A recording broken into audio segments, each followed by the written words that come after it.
नमस्कार, मैं doctor Shweta Bhardwaj.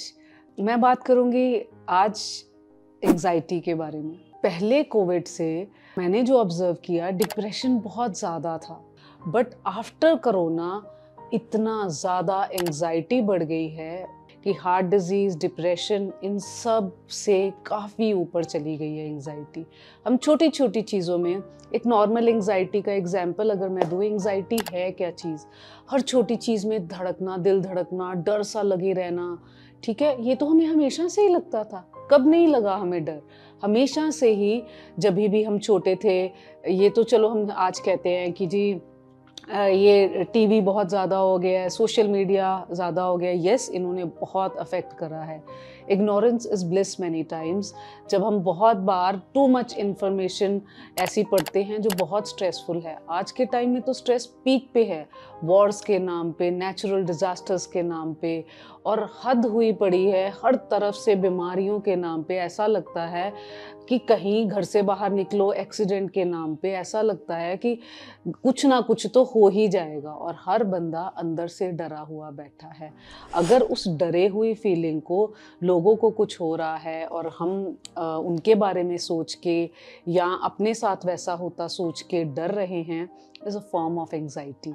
Anxiety basically 3-4 तरह की हैं। अगर उसकी सब डिविजन्स की बात करें, जो हमारे बाइबल जो डीएसएम है उसमें मेंशन नहीं है, तो बहुत तरह की एंग्जाइटी है, पर main diagnosis generalize anxiety, specific phobia, social anxiety and obsessive compulsive disorder, या PTSD, post traumatic stress disorder, ये 3-4 तरह की एंग्जाइटीज़ बहुत कॉमन है। इन चारों एंग्जाइटीज़ के बारे में मैं अगले एपिसोड्स में डिटेल में बात करूँगी। आज मैं जनरलाइज्ड एंग्जाइटी के बारे में बात करती हूँ। जनरलाइज्ड एंग्जाइटी क्या है? हर छोटी सी चीज़ पे जो भी कुछ आसपास होना, लगना कुछ मेरे साथ गलत हो जाएगा, मेरे परिवार के साथ गलत हो जाएगा, या फाइनेंशियल लॉस हो जाएगा, या फिजिकल हेल्थ को कुछ हो जाएगा, या जो मेरे रिलेटिव्स हैं उनको कुछ हो जाएगा, या जिनसे मैं प्यार करती हूँ उनके साथ बुरा हो जाएगा। अब ये थॉट माइंड में आएगा तो डर तो लगेगा ही ना।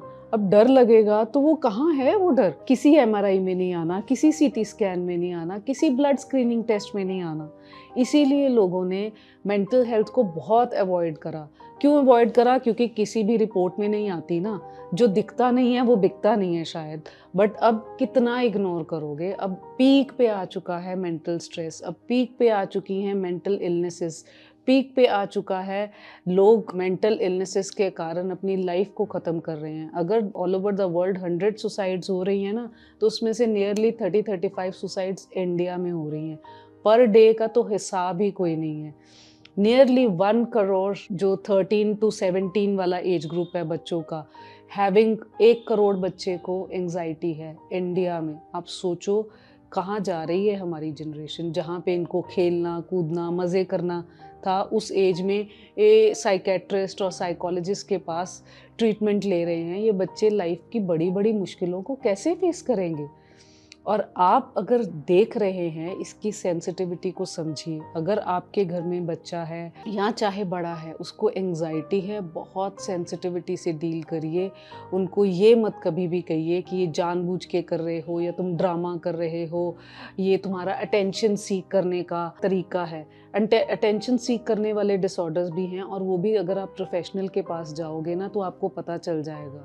पर अगर आपको कोई प्रोफेशनल नहीं कह रहा ना कि तुम अटेंशन सीक कर रहे हो, तो प्लीज़ किसी अपने पे ये गलत टैग मत लगाना। आप उसको लाइफ टाइम के लिए हर्ट कर सकते हो। वो लोग बहुत सेंसिटिव होते हैं जिनको एंग्जाइटी होती है, और जनरलाइज्ड एंग्जाइटी में तो हर बात पे पसीना आना, कोई भी डरने वाली बात उनके माइंड में चलेगी कि पापा, फॉर एग्जाम्पल, पापा घर नहीं आए शाम को, ओहो पापा को ये ना हो गया हो, पापा का बीपी ना बढ़ गया हो, पापा नहीं आए तो क्या होगा।